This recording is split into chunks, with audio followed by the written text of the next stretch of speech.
الشیطان الرجیم بسم اللہ الرحمن الرحیم شہر رمضان الذی انزل فیہ القرآن۔ السلام علیکم ورحمۃ اللہ وبرکاتہ۔ محترم ناظرین،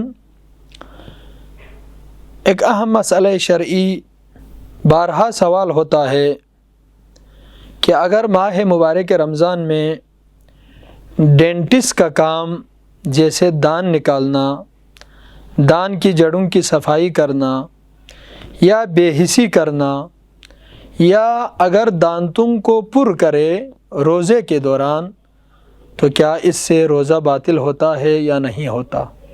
اس سوال کے جواب میں فقہا فرماتے ہیں اگر کوئی چیز حلق تک نہ پہنچے، یعنی دان پر کرنے سے، دان نکالنے سے، دانتوں کی جڑوں کی صفائی کرنے سے اگر کوئی چیز حلق سے نیچے چلا نہ جائے تو کوئی اشکال نہیں رکھتا ہے اور اس کا روزہ صحیح ہے۔